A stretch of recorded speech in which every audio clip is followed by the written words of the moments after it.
Ring মূল্য। একজন যুবক শিষ্য তার গুরুর কাছে এসে বললেন, গুরুজি, আমি একটা জিনিস বুঝতে পারছি না, আপনি এত সাধারণ পোশাক কেন পরেন?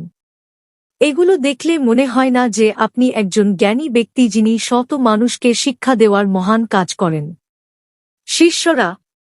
গুরুজি হাসলেন। তারপর নিজের আঙুল থেকে একটা আংটি বের করে শিষ্যকে দিয়ে বললেন, আমি অবশ্যই তোমার কৌতূহল মেটাব, কিন্তু আগে তুমি আমার জন্য একটা ছোট কাজ করো।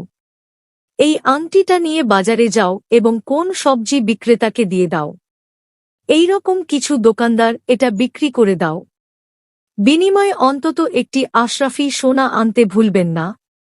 শিষ্য সঙ্গে সঙ্গে আংটি নিয়ে বাজারে গেলেন, কিন্তু কিছুক্ষণ পর আংটি নিয়ে ফিরে আসেন। গুরুজি জিজ্ঞেস করলেন, কি হয়েছে, তুমি কেন এটা নিয়ে ফিরলে? গুরুজি, আসলে আমি এটি সবজি বিক্রেতা, মুদি এবং অন্যান্য দোকানদারদের কাছে বিক্রি করার চেষ্টা করেছি, কিন্তু কেউ এর বিনিময়ে একটি সোনার মুদ্রা দিতে প্রস্তুত ছিল না। গুরুজি বললেন, ঠিক আছে, কোন সমস্যা নেই, এখন আপনি এটিকে একজন জুয়েলারের কাছে নিয়ে যান এবং এটি বিক্রি করার চেষ্টা করুন। শিষ্য আবার আংটি নিয়ে রওনা হলেন, কিন্তু এবারও অল্প সময়ের মধ্যেই ফিরে গেলেন। গুরুজি জিজ্ঞেস করলেন, কি হল? এবারও কেউ একটা আশরাফিও দিতে প্রস্তুত ছিল না। শিষ্যের অভিব্যক্তিগুলি কিছুটা অদ্ভুত লাগছিল।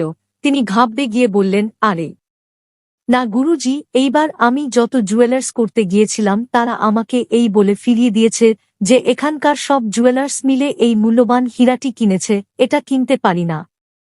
এমনকি এর জন্য লাখ টাকাও কম। এটাই আপনার প্রশ্নের উত্তর, গুরুজি বললেন। যেমন এই অমূল্য আংটিটির মূল্য উপর থেকে দেখে অনুমান করা যায় না, ঠিক তেমনি একজন ব্যক্তির পোশাক দেখে বিচার করা যায় না। ভেতর থেকে দেখতে হবে। বাইরের আবরণ যে কেউ পরতে পারে, কিন্তু আত্মার পবিত্রতা ও জ্ঞানের ভাণ্ডার লুকিয়ে আছে ভেতরে। শিষ্যের কৌতূহল মেটাল। তিনি বুঝতে পেরেছিলেন যে একজন ব্যক্তিকে তার বাহ্যিক চেহারা দ্বারা সঠিকভাবে শনাক্ত করা যায় না, ব্যক্তিটি ভেতর থেকে কেমন তা গুরুত্বপূর্ণ। বন্ধুরা, আজকের যুগে আপনি যা পড়েন, আপনি কেমন দেখাচ্ছেন তার নিজস্ব গুরুত্ব রয়েছে, এবং অনেক জায়গায়, যেমন একটি ইন্টারভিউ বা মিটিংয়ে এর গুরুত্ব বেশি। কিন্তু এটাও সত্য যে একজন মানুষকে শুধুমাত্র বাহ্যিক চেহারা দিয়ে বিচার করা যায় না। অতএব আমাদের কখনই কাউকে ছোট মনে করা উচিত নয় কারণ সে ভালো পোশাক পরেনি, বা কাউকে মহান মনে করা উচিত নয় কারণ সে খুব ভালো পোশাক পরেছে। একজন মানুষের আসল গুণ তার মধ্যেই নিহিত এবং এটাই তাকে ভালো বা খারাপ করে।